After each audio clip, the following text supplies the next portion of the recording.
Well, hi, everybody. Thanks for being here and sharing our word of the weeks, our twice a month ritual where we pick a word. Actually, we don't just pick it, we ask for assistance from the unseen forces to give us a word that we can hang our hat on and guide our path during the next couple of weeks. These past 2 weeks, the word has been awakening.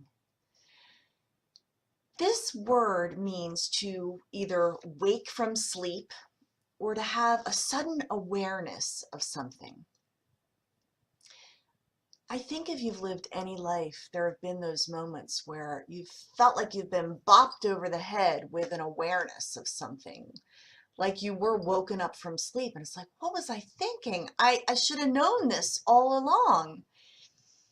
Those are those jolting awakenings. And then there are those sudden awarenesses where it's an aha moment. We often think of the word awakening with the word rude in front of it. It was a rude awakening when I realized she didn't like me as much as I thought she did. I wonder if there's such a thing as a polite awakening. It's a phrase that's not really in our vernacular, but wouldn't it be nice? Oh, that was a lovely awakening. And I think what has been impressed upon me the most as I meditated on the word awakening was that life is a series of awakenings, of rising from slumbers that either our culture or our upbringing or our belief systems have lulled us into those sleeps, and we awaken little by little, and there is no arriving. When I realized that, and maybe this is obvious to all of you, but for me, there was this supposition that at some point I would get it. The lights would all come on, there would be clarity, and boom, I could live happily ever after. Phew, thank God that's done. And that happens like every month because there are layers of learning. My dear Mark always says to me, there's two reasons why we're here on earth: to learn and to love. And it's a constant process of both. So while I thought life was a sprint and we could get to the finish line, learn the lesson, and boom, sit back and enjoy, turns out that life is the long game. It is the marathon. It is a series of miles run, rest stops, recoveries, awakenings, and then moving on. And at every juncture, there's something we learn that prepares us for the next juncture. The things that we didn't think we could get through and certainly don't think we would have ever chosen for ourselves are the very things that prepare us for the next phase as the story of our life unfolds. What a book it's been, hasn't it, for all of us?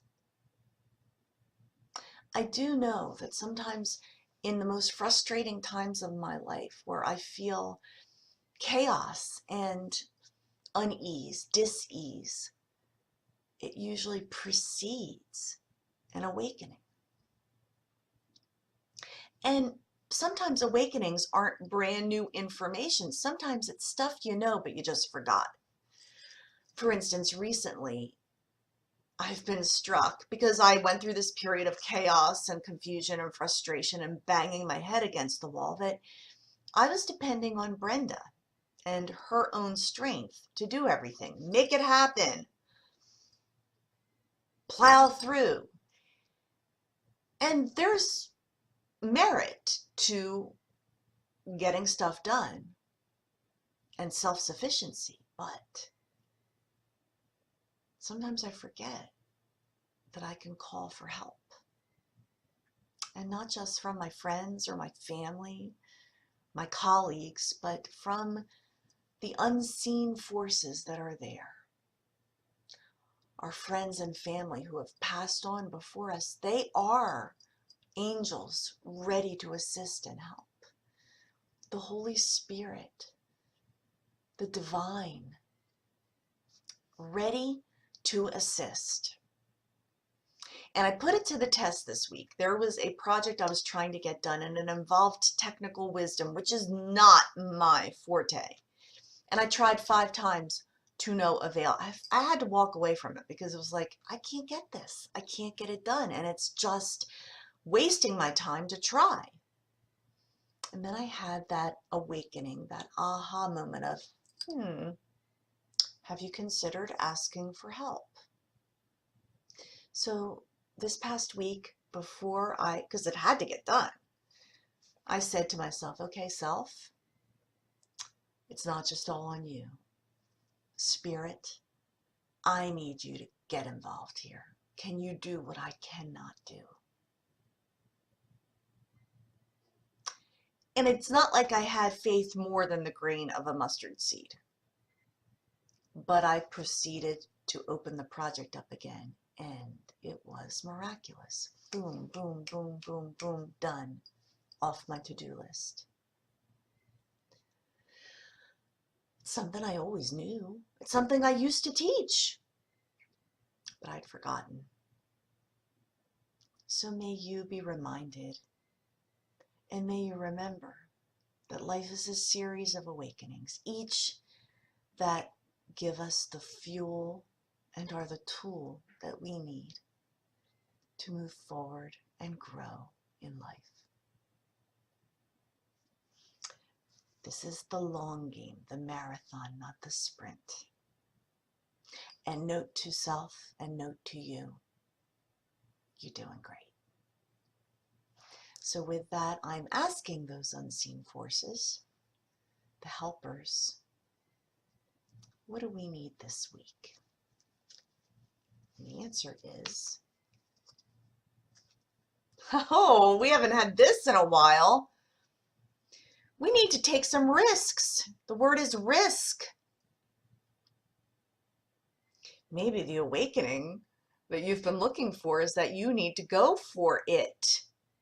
When was the last time you really pushed the envelope, got out of your comfort zone, even took a different way home, tried a different gym, said hello to a stranger, went on plentyoffish.com and put a comment in to somebody that caught your eye? Risk does make your heart pound a little, and there is always fear involved with risk, but my new saying for fear that I absolutely love is feeling excited and ready. So next time you're feeling fear when it comes to a risk, say, no, that's just me feeling excited and ready for something new. Risks. You can put yourself out there and 2 things will happen. You'll fail miserably, but you'll learn something amazing, or you'll succeed wildly and it will catapult you to the next level on your journey. It's 2 weeks to take risks. I am rooting for you, and I'm rooting for me too. May they all pay off.